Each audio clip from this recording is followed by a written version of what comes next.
I like the song that you showed me. Like just now.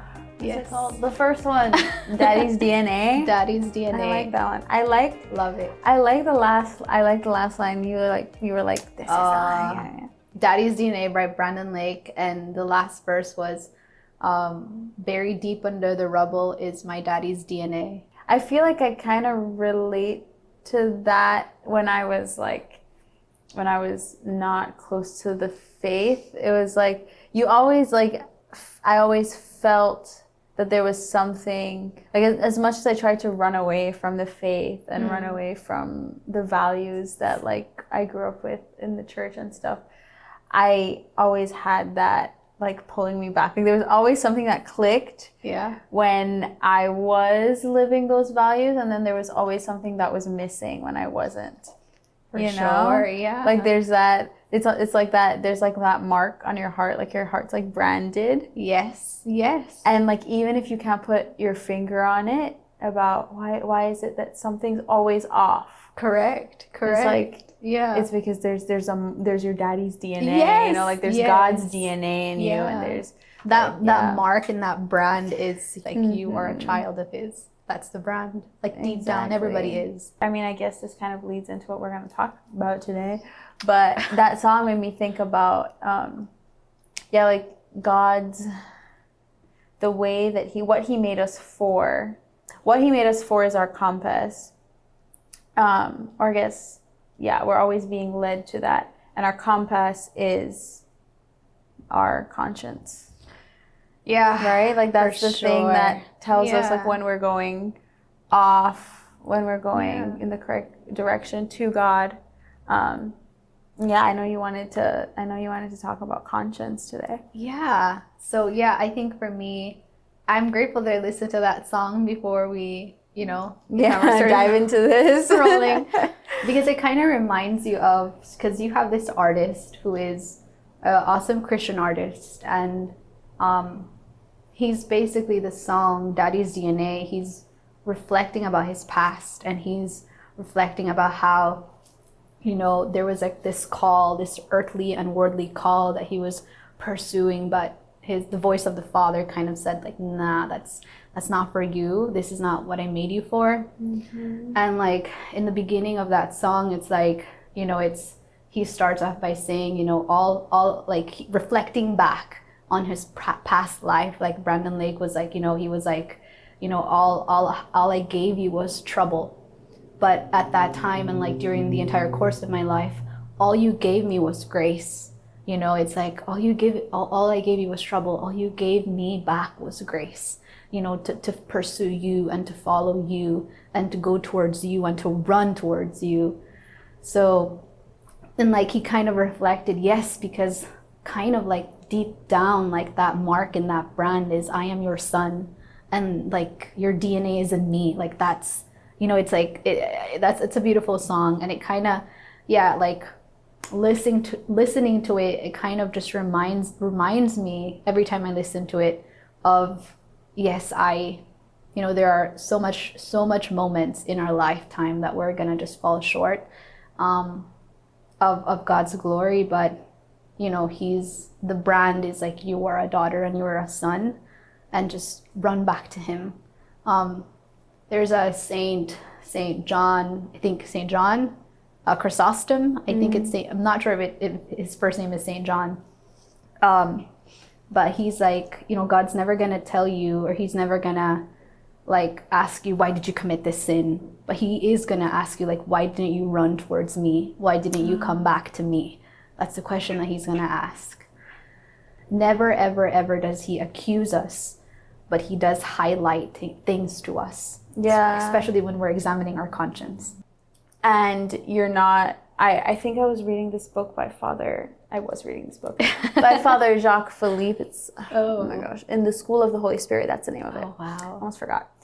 And he was talking about discernment of spirits and how you know like when something is God's will and when something is not God's will. And he says that when something is not God's will and you feel a impulse to pursue it, there's like this urgency, this anxiety of like if I don't do this now, I'm never going to do it. It's like this, it's like like when you, if anybody has experienced like addiction, it's like I have to buy this thing, I have to do this thing, I have to indulge in this behavior. It's a compulsive, overwhelming thing, and then afterwards you feel broken and discontent.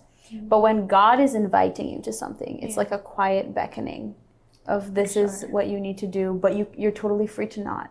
You know, there's no, and you can do it now, you can do it in the next 10 years. Like, you know, it's I'm inviting you to this thing. It's an invitation rather than a decree. Yeah. You know? Love is free. Yeah, exactly. Yeah. And then when you do the thing that he is calling you to do, you feel that peace afterwards. You feel that was the right decision. That I don't regret that, or I don't feel like I acted out of impulse or acted out of like against who I am, who I'm supposed to be. Yeah, for sure. And that's kind of the way that he speaks to us, is in that quiet, like just drawing us to him, not in a overwhelming way, you know, overbearing way, I guess. Yeah, for sure. Yeah, I think for all of us, I think everybody has experienced this. Maybe not everybody, but maybe not everybody's aware of what that experience.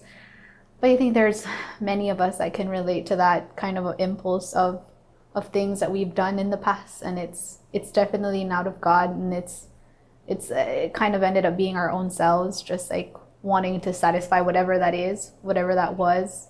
And his voice is very still, and it's very quiet, and it's just very peaceful. It's filled with his love, and it's filled with his peace. And I think whenever we're doing an examination of conscience, for instance, like in night prayer, there's a short one that you can do that relates to like your relationship with God, your relationship with others, and perhaps your interior life, how that's the development and the growth of that interior life that you're currently like undergoing every day of your life. But God's voice, again, he is never an accuser, and he's always truth, and he's always clarity, and he's always light, and we can know this in our basic reasoning, in our basic conscience. We can know that God, this is who God is. He's very clear, and he's very there's so much clarity in his voice. Yeah, I think that's so important to mention, because a lot of times people think that hearing God's voice or doing the right thing, doing God's will, it's a puzzle that we need to figure out, because we may be in a place where like, I want to know right now what the next 20 years of my life is going to look like. And so I have to look for a sign. I have to be like begging God to give me, I have to pray novena after novena. I have to do all of these different things so that God can answer me, and so that I can be like on it in terms of discovering what it is that he wants me to do. Yeah. When it's he like, God is chilling, you know, he's sitting there and he's like girl, chill, like it's coming, okay, we're gonna get there, it's 20 years down the line, like we don't need to be worrying about that, like right now this is what I need you to do. And he's very, when it's time, he's clear. When we're ready to receive what it is that he has for us, he's clear. But I think about sometime, like there are things that he may want for us, like maybe the kind of job that you're going to get, or the school that you're going to go to, or the people that you will be friends with, or whatever it is that you're wanting, you're pining for, you're yearning for. You want to know the answer. If God were to tell you at the wrong time, you probably wouldn't receive it well. You probably wouldn't, you wouldn't be in a place to receive what his will for you is, or to even pursue it. And so eventually when things unfold in his perfect timing, because God is not only managing your life, but he also has the entire world in his hands, and everything needs to, he has everything in front of him. He knows the big picture. And so, you may say, God, I'm ready. I'm ready for you to tell me everything, but he knows that you're not. For sure. He knows that everything is not set up for you to receive what it is that he has for you. And we think, man, like, I have to figure out this puzzle, but it's really, I've prayed about like the whole puzzle thing, and he's like, no, like the things that I have for you are a gift. It's not a puzzle to be solved. Yeah. It's a gift to be unwrapped. Like eventually you will see, everything will start to make sense. Everything will come together. It's not you figuring it out and putting it in the right place. It's you just unwrapping at the right time. Yeah. And discovering at the right time. And that's how our life unfolds in the grand scheme of things, I think. Yeah, that's really beautiful. And to add to that, it's also when you're in that season of the waiting, it's so much more than any type of waiting for anything. It's like the Lord knows your soul and he knows your heart. So he knows what you need to work at. He knows the preparation that you have to go to, and every day is preparation to receive the beautiful blessings and the all of the abundant gifts he has for you. But even in those moments when you're actually he gives it to you, it's like, but there's even more preparation ahead that you didn't know, but you had to be prepared before to receive it. And this other preparation is for this other different thing. It's for this other bigger picture. So I think, preparation is always important to like just, be grateful for and just have a heart filled with gratitude for all of what he's doing in your life and in your spirit. And, there's so much things, I think, for me personally that I feel like I've grown spiritually in some ways. But, when you clearly begin to examine your conscience, it's like, maybe not. Maybe that progression I made, maybe the progression I think I made in whatever like virtues or in my general spiritual life wasn't really like in this type of or this scale of advancement. It really wasn't, and that just, I feel like the more we tap into like the events that play out on a day and like how we take everything, every moment, that's very important, because no moment is ordinary. Everything is supernatural around us, if and the Lord is at work in everything. So I feel like it's very humbling to tap into like just your own reason and your own conscience in like the things that you've done, the things that have happened to you, how you have kind of like just grown in all the ways, spiritually, emotionally, mentally, and to like just recognize, this is where I am, Lord. This is where I am, and I give you thanks for where I am, but I need help in this, and I need help in this, and I also need help in that, and I cannot do it without you. I need you. And just bringing everything, bringing all of those weaknesses and all of these shortcomings into the light and just offering it to him, because he knows what to do with it. And if we really ask for the grace to not only improve in all of these things, but to also, to ask for the grace to embrace that process, that's beautiful. And I feel like that's what the Lord and it's kind of a way of him just calling us to be closer to him. He wants us to be close to him. And there are so much people in this world, the billions, but like I feel like every person is close to God. People that want him in their lives, but it might be different from everybody. Some people might be suffering, but God wants that person to unite their suffering with him and be closer in that way. Some people have, they're celebrating moments of like the glory days, like they're getting married and they're doing all of these things, and like God is close with them in that way, in that joy, and like for all of the rest of us that are kind of just going through life, and just trying to figure out what our vocation is or what he wants us to do. I feel like that season of just preparation, that's where he's like, just embrace the gift of singleness, embrace your friends, embrace the time you have with me, embrace everything. You know, it's a gift right now. Yeah, everything is a gift.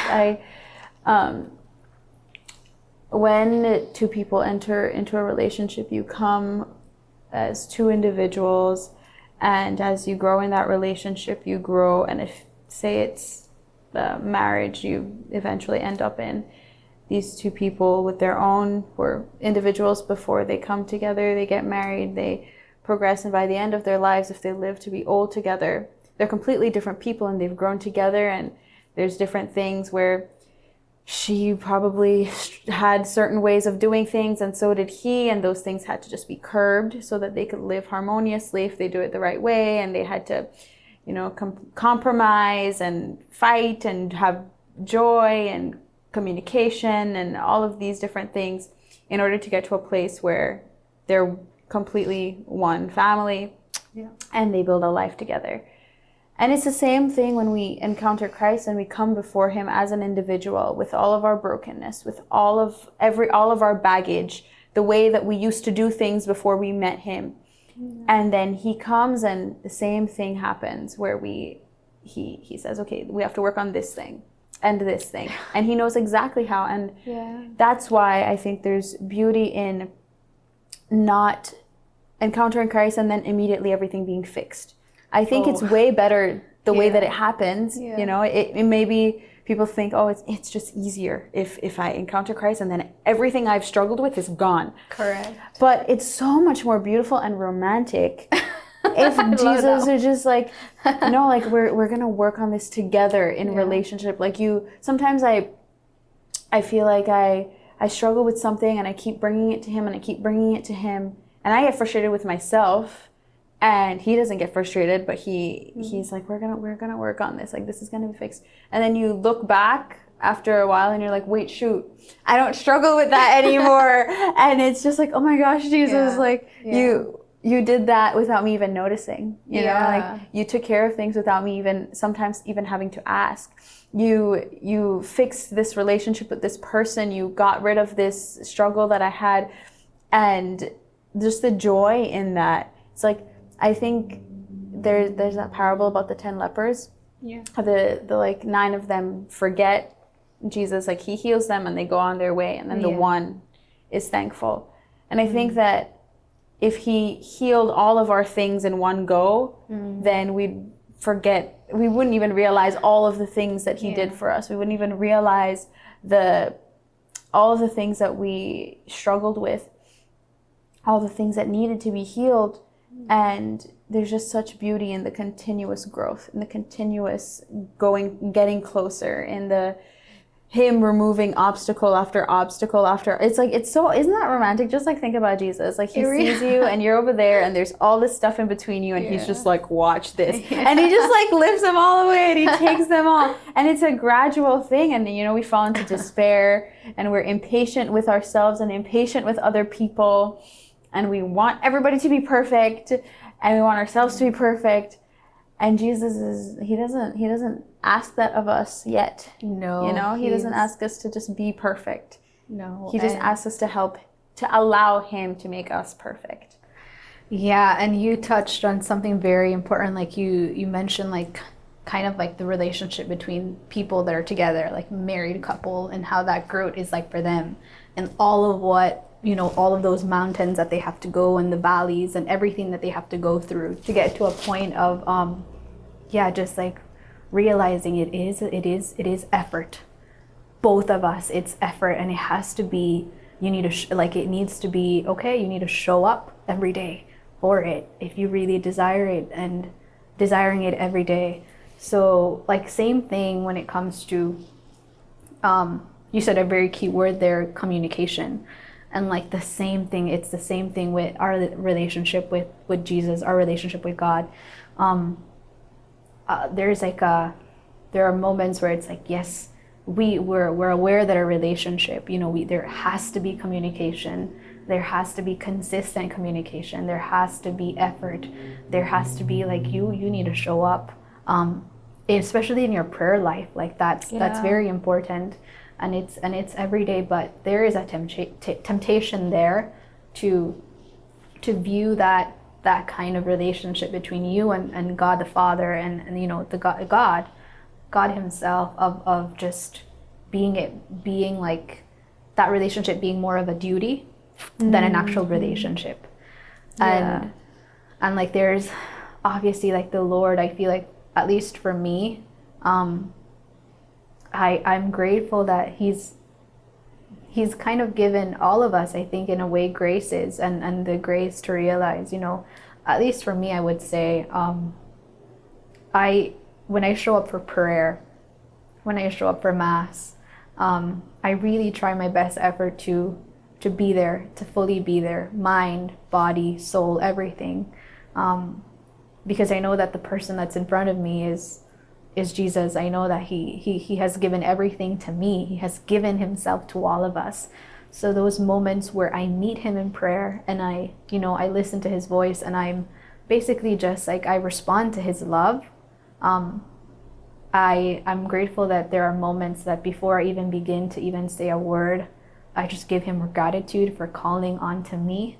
And for just giving me the grace to realize that, yes, a relationship is constant communication, and it's constant prayer, because you want to be united with him, and that's ultimate union with him is our goal. Exactly, yeah. And just to experience that on a daily basis, praying without ceasing, that's, it's, I think for some people can get like, especially people that are not fully aware of like, our faith and like who Christ is and who Jesus is. It's like, they might not even be in the faith or in any particular church, but it would be like, goodness, it's like you pray rosary, and like you go to Mass, and you pray this, and like, why do you pray so much? Mm-hmm. That would be the question that like would arise in the minds of these people. And I think for me, which I would say to them, I don't pray too much because I feel like the Lord's not answering my prayers, and I'm like beckoning him, knocking, it's not that. It never is that. It's more of like, I love him. And the same way you love your husband or you love your parents, and you check in on them, and you check in on, there's a constant communication that happens in these earthly relationships, that you want to experience that now with the living God. And the only way we can experience that is in our prayer life. I think about my best friend, like, when we get on the phone, we don't get off the phone. Like she and I, we could talk 4 hours, and it's not, it just happens. It's just natural. And I want to tell her something happens. I'm like, girl, guess what? And I'm like sending a voice message, and it's same thing. I think sometimes people may have the misconception that to be a Christian means to obey the rules. That's what it means, and therefore it's difficult to be a Christian. To be a Christian, the most important thing, because when we get to heaven, the rules won't be there anymore. Hopefully we've obeyed them and we're pure. We won't need, like, the goal is heaven. So in heaven, those rules won't exist. In heaven, what we're going to be doing is being loved and loving forever. So that's the point of being Christian. So if you're like, I have a hard time with this rule, or I have a hard time with this doctrine, or I have whatever. It's like, okay. God will take care of that. You ask the right questions, that will come. But the first point of contact is, who is Jesus Christ, and why are people telling me that he loves me? Like, that is the first question that needs to be answered, because then everything comes into place. It's if you don't feel like your parents love you, then it'll be very, very, very, very hard to obey them. Same thing with, say, my best friend gives me advice on something. If I don't think that she loves me, I think she has some hidden agenda, she's trying to, I don't know, whatever, then I won't listen to her advice. But if I know that I'm loved by someone, even if I have a hard time with what they're telling me, and I may lash out at them in the initial encounter with whatever it is that I have a hard time with, eventually I will come to realize like that actually I really appreciate that my best friend told me that I shouldn't have done that, or I really appreciate that my parents kept me from that. And it's the same thing with God. You know, we may say, oh my gosh, I don't know if I can do this whole like go to mass every Sunday thing, or I don't know if I can do the whatever doctrine you have a hard time with, or dogma or whatever. I don't know if I can do the Mary thing. I don't know if I can do the pray the rosary thing, or whatever it is. Okay, that doesn't matter. You know, it's like right now, what, like, you have to first let God love you. You have to first recognize that he does, and just allow yourself to fall in love with him. You know, I think as Christians, our only duty is to be a people in love. That is the only duty we have. Because if we are doing all the right things and we're in the pews and if we're doing everything by the book, but we're not in love, then we're doing it wrong. Like, as Christians, we have to be in love. I mean, like, head over heels in love with Jesus Christ. Like, for real. And then everyone, like, the people that we encounter, all we have to ask of them is to encounter that love. Yeah. And obviously you can't force someone to love someone or to know that they're loved. No. But that's the first thing, you know, like that is the only goal, you know, for the child that doesn't go to church anymore, for the parent that doesn't love Christ, for the sibling, for the best friend, whoever it is that in your life that's like having a hard time with the faith. The only goal is to have them fall in love with Jesus. Yeah. And then they will get to where they need to be. This morning, actually, I saw this post. A lot of people are becoming Christian these days. I'm not, like, let me tell you, That's true. I'm scrolling on the gram, and I saw this guy this morning just popped up on my feed, and he was saying, people say that, like, I don't remember what the caption was. It was something about before Jesus, or that the post-Jesus glow is not real or something. He said, but tell me why before Christ, and he has all these videos of himself, I was addicted to alcohol, I was hooking up with girls all the time and all this stuff, and now I'm incredibly happy. And he shows pictures of him now and just this peace that he has and this joy, and he's still himself, but he has this newfound freedom. And I was reading the comments because I think he was like, yeah, this is surprising, and now I'm on my journey to celibacy until I get married. I will not, you know, I made this decision on my own. Apart from the church, like, he just encountered Christ. He's not like a Catholic, he's not any Christian or anything. Like, he just encountered Christ. He reads his Bible. Like, he's a baby Christian. And he made these decisions on his own because it made sense to him, because he fell in love, you know, and he was like, well, if this is who Jesus is, and this is what I need to do. And I read the comments because I think most of his followers are not Christian, because he wasn't Christian before. And someone said, a lot of people were trying to write off the Christian thing. Like, oh, we're glad you're happy, but like, you don't have to be religious to be happy. Yeah. And this one person, she said, you might have found Jesus, but the work that you did was all your own. Like, basically, like, it's nice that it's nice that you found Jesus, but all the progress, that's you, bro. You go. That was her pep talk to him. I was like, you think he could have done that? You think he could have broken addiction without Jesus? Yeah, no. You think he could have been that happy without Jesus? And then I'm going on a long tangent about this guy, but God bless him. I was scrolling through his feed, and he went through these stages where initially he was, just like partying all the time, all this stuff. And then it was, I found out that I don't need to get drunk all the time to be happy. My mental health and haircuts make me happy. He's like, I just get myself a fresh haircut, makes me feel good. Self-care, guys. And he's like all about this mental health stuff and whatever. And then he finds Christ. And then it's another thing. And so it's like he was searching, you know, he was seeking, he was trying.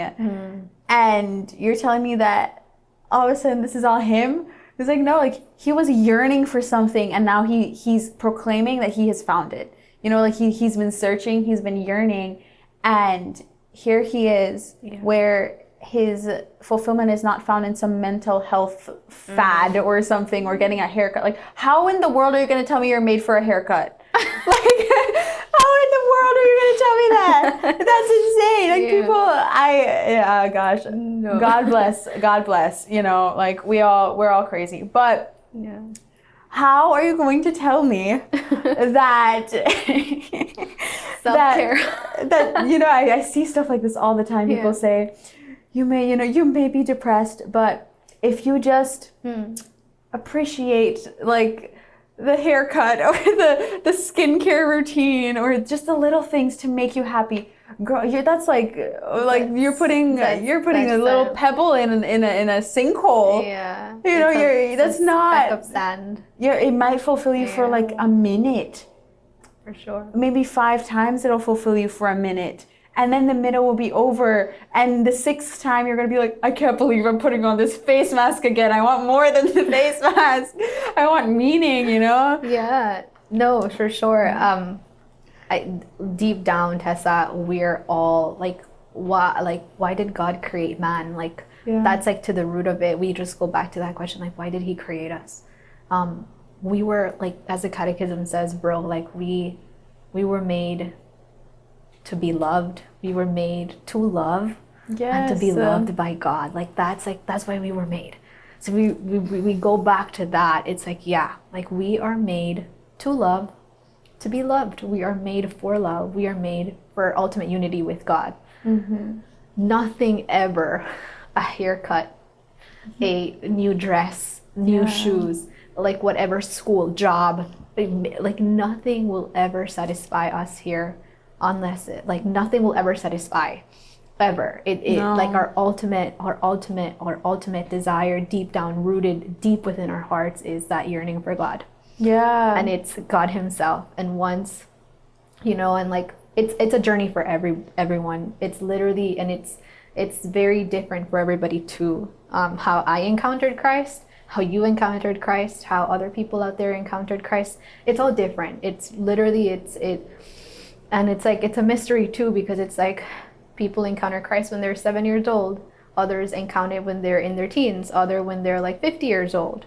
Other people encounter Christ when they're 75 years old and they're dying on like their deathbed. And like, you know, so that's a mystery in and of itself. It's just like, that's a good question to ask God, like, you know. But I would say that for all of us, it's different. And, you know, it is stages that we have to go through, and some are tougher than others, and some are more, whoa, like, oh, this is a higher mountain, this is like a very, very tall one that I have to climb and get through to get to this other thing. Exactly. In this relationship with Christ, with Jesus. But he's always with us, like just remembering that he's always with us. He's from the moment we encountered him, no matter how old we were, like if we are this guy that's in the gram, you know, first encountering Christ, to like anybody else, the relationship that you're going to have to carry on and nurture, it's a lot, and you're going to have to physically show up for yourself every day and put effort on it. And I feel like for me, the more I reflect on my relationship with Jesus, and how that's been, and how I listen to him now, and you know, where I came to realize, like how I came to realize how he loved me, like God loves me. And I always go back to one of this guy that was speaking in a podcast. He said he's like a national like football player in the States, and he was describing the voice of the enemy and the voice of God, where he realized like, whoa. Like just looking at Jesus on the cross, it was reflecting on like just realizing, whoa, okay, the enemy is the one that calls me by my sin, but God, he calls me by my name, you know, realizing just the truth, and then he continued and he said, the enemy, he wants me to think that I am a mistake. But God says, his voice, God's voice says, I am a masterpiece. And like, then you begin to fall in love with him when you realize these truths.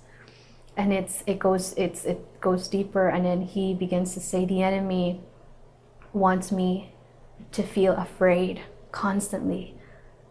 But God says that he did not give me a spirit of fear. And like when you begin to realize, wow, this is how God created me, like this is how he designed me, like you get to fall in love with him even more. And like one of the turning points was when he said, the enemy wants you to think that you are all alone. And so many people out there are lonely in the world. They really are. But when you hear the voice of God and what he says about that, God says to you and to everybody else, including me and you, I will never leave you or forsake you. Just hearing somebody say that to you, goodness, you're gonna definitely fall in love with him even more than you know, and that love, the depth of that love is gonna grow beyond any measure. And I think that's how it's been for me personally. Yeah. And I think the enemy is definitely gonna wanna think that, yes, I think he's gonna wanna make you, like he's gonna make you feel aware and be aware of like all of your weaknesses and all of your sin, again, like just flashing it up in front of you through intrusive thoughts and so many other things. And he's gonna like, yep, I'm a sinner, like, but he's gonna like push it to like, because he's an accuser, he's a liar, and he just wants you to feel horrible about yourself. But that's not God. God is merciful. So that person that was speaking on the podcast went on to say, and I'm paraphrasing here, but he went to say, yes, when the devil does creep in deep within my thoughts, I realize I have wounds and I have scars, but I'm not defined by my wounds and scars. I'm defined by his, Ooh. And realizing that, baller. Realizing that I am not defined by my wounds, by my scars in battle. Like, I'm defined by his wounds on that cross. I'm defined by how much he loves me. The amount of love he gave to all of us, he pours out every day, constantly. Yeah.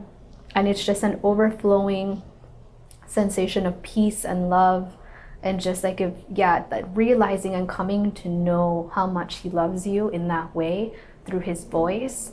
It's like, it's truth upon truth upon truth, and it's just it's really beautiful. And like, I just pray everybody encounters him in that way.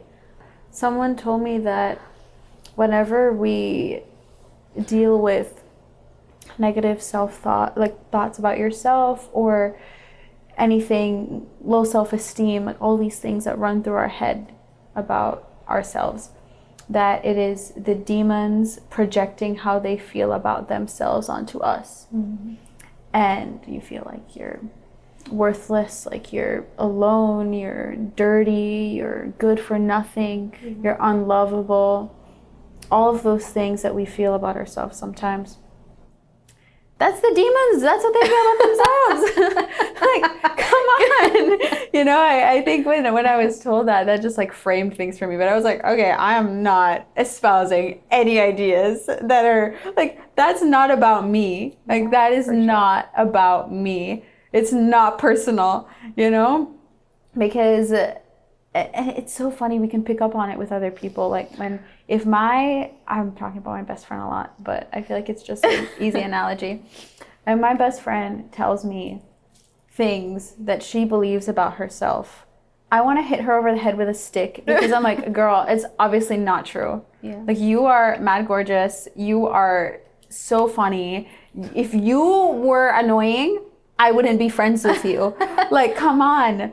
Yeah. You're like, girl, chill. Yeah. But when we believe these things about ourselves, and I just, like, it's like the devil, he puts us in this little corner, and he cuts off all reality, all light, everything that is obviously true. Like, you have family that loves you. You have God that loves you.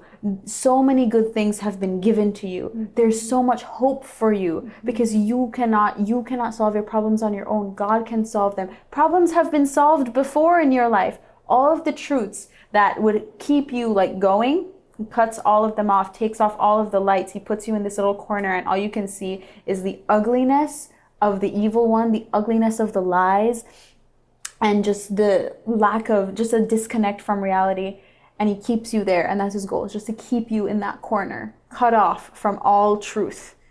And the longer you can keep you in the corner, the more damage is done to you, the more you believe it, and the harder it is to get out of that corner. Yeah. Because you're just used, that's all you know at that point. You can't even remember what it is to be living in truth, to be living in the light. Yeah. And so it's like, yeah, no, that's what the goal is, just to get out of that corner, you know, and have Jesus, let Jesus blast him away and just like, you know, take you back, you know, take you back, because that's what he wants to do, is get you out of that little corner of shame and of the lies and of the darkness of the accuser. Yeah, the accuser. I love this song, and I've been listening it so like for a long time now. It's Reckless Love, and we were listening to it.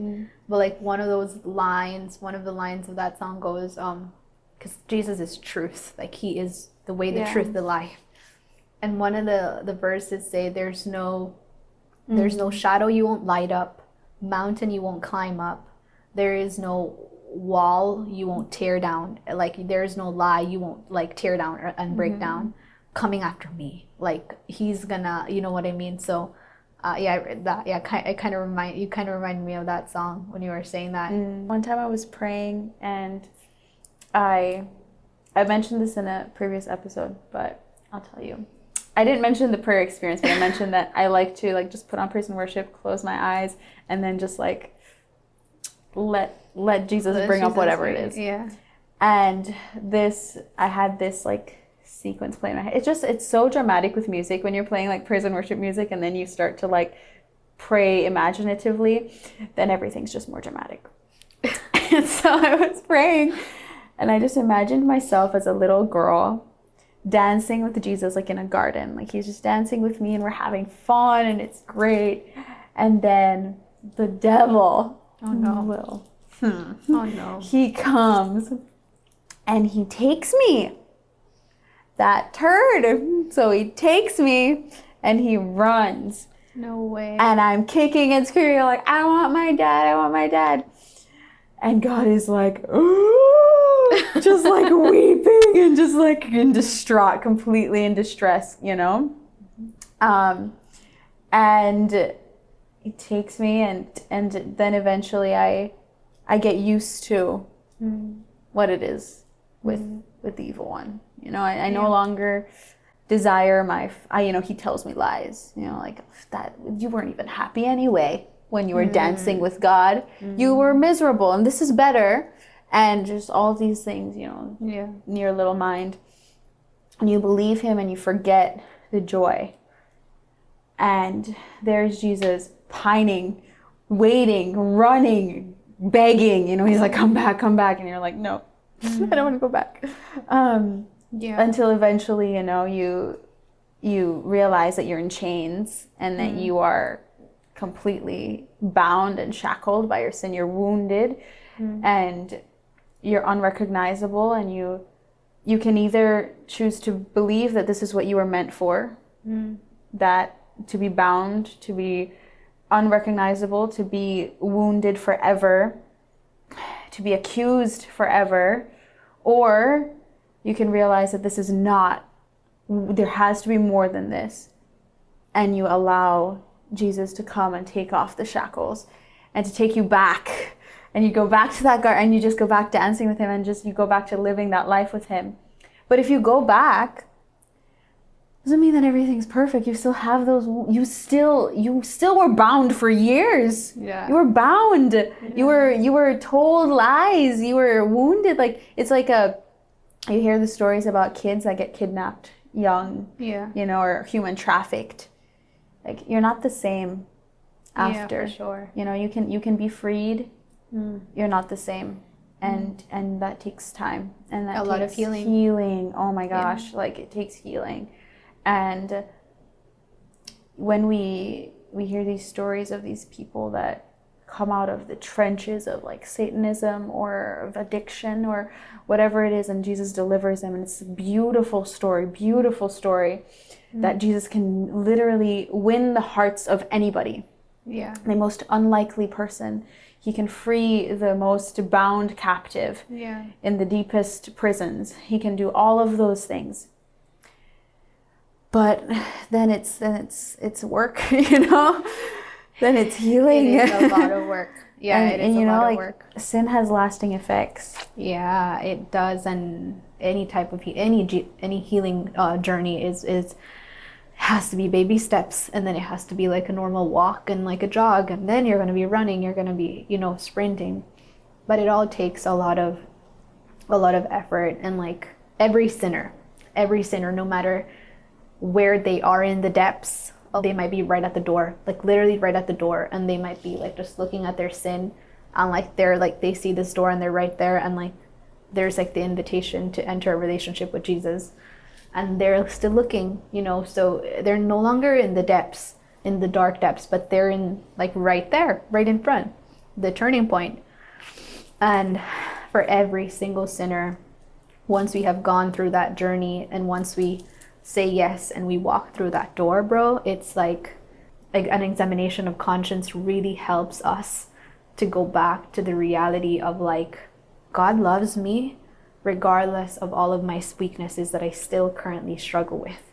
Like two big truths. It's like it's a starting point of like every moment, even for like the mature person that's wise and spiritually mature and like has like grown so much, to like someone that's just starting, someone that's just got to know who Jesus is and have gone to their first ever confession. Like it's a journey. Everybody, I feel like just being consistent with examining your conscience always brings you back to the basics of two truths. Like you realize how much God loves you in that examination. You realize like, and you're revealing to him and to your own self, you're like realizing that, oh, I still struggle. I'm not patient enough. I'm not loving enough. Am I doing what you have asked me? Did I ignore you today? Like all of these things, very simple things that we struggle with. Like it reveals, like it's a revelation there whenever we examine our conscience. We still carry symptoms from the fall, the great fall of sin. That is why we need our daily dosage of grace in prayer, in our relationship with Christ. So it goes back to those two truths. And yeah. When you were talking, I was thinking about, I don't know if you've ever read The Great Divorce by C.S. Lewis. Bro, I love C.S. Lewis. He's amazing. But I haven't read The Great Divorce yet. Read it. It's so good. It's my favorite C.S. Lewis work. But basically, I could talk about that. I could talk about that book for a century. I could do an episode on that book. It's so very good. But the book is about these people that are in hell. But once you arrive in hell, there's a bus that will take you to the gates of heaven. And you can choose to stay in heaven if you want. Right? So you are in hell, you go on the bus, and you can go to heaven. And the idea is the gates of hell are locked from the inside. If you want to leave, you can.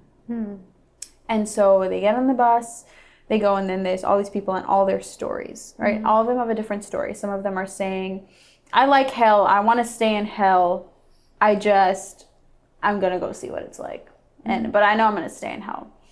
And then some of them are like, I'm supposed to be in heaven. Like, wow, watch me. I'm going to be in heaven. Yeah.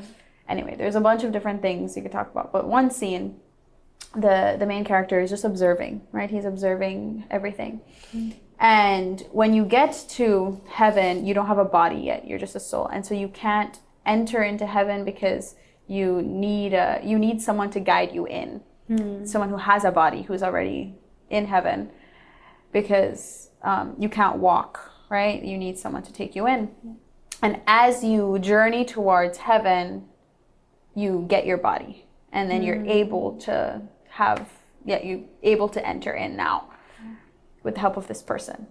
In this scene, it is observed that a soul is talking to an angel, I believe. Yeah. And the soul has a little red lizard on its shoulder. It signifies lust. And the soul is talking to the angel, and the angel says, and the soul is like, shut up. Like is annoyed with this little red lizard. And the angel says, I can get rid of that for you if you want. And I was like, oh, that would be great. And then he says, okay, I'm going to have to kill it. He goes, no, don't kill it. I don't think I can live without it. I need this. Like, that's a little extreme. Like, you don't kill it. You know, maybe we could find a way. And he's like, no, the only way is to kill it. Like, it's not doing you any good. it's just harming you. You're annoyed with it. It's been tormenting you for years. Like, let's just get rid of it. Mm-hmm. He says, no, maybe I'm not ready yet. He's like, if it's now or never. Like, if you don't kill it now, you're never gonna kill it. You're gonna have to live with it forever. Mm-hmm. And he's like, I don't think so. And the lizard is like, I promise I'll be good. I won't bother you anymore. I'll be a good little, I'll just sit here. Like, I'm not gonna affect your life anymore. Like, it'll be fine. And the person just realizes, like, this has been said before. Like, I've thought before that I could overcome this. It's time. It's like, it's just time. Mm. So the angel kills the lizard. And what happens is the lizard is transformed into a white horse. And and the person gets on the white horse and signifies purity and rides into heaven with it. And yeah, I love that scene because it's just so true. You know, it's like we think we not yet, you know, like this sin, like it's like St. Augustine, like Lord give me chastity, but not yet. You know? Not yet. I want the virtue, but I don't know if I can live without the vice, and I'm still attached to the vice, and I think the vice still makes me happy a little bit. Yeah. I'm not fully ready yet. And you also have the idea of the sin itself is like, you know, like you can't get rid of the accusers, like you can't get rid of this, you need this. But then the reality is a lot of the times sin just takes advantage of goodness in us. Like sin targets good desires and thwarts them so that, you know, it is because of our goodness that we struggle with these things because we perceive that it's going to get us to where we want to be. And so the imagery of this little red lizard that was tormenting this person in the form of lust, transforming, like it is the lizard that became the means by which this person was going to get to heaven. Correct. You know, it is that it became the good thing. Yeah. And it's like once God is not going to take away these things that you think make you happy and just leave you with nothing.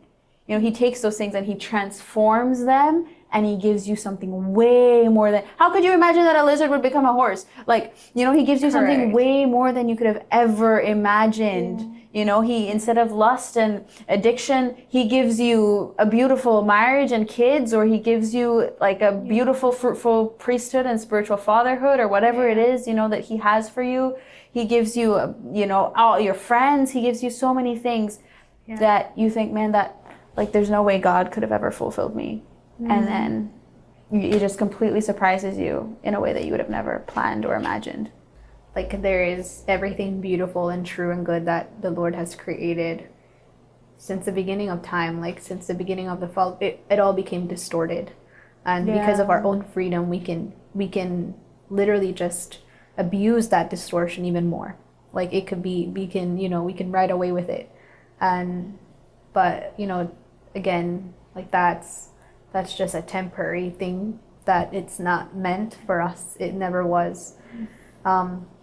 And realizing again, every vice has like a counter virtue to it, and it's very beautiful to know that, you know, it's the accuser and it's the liar.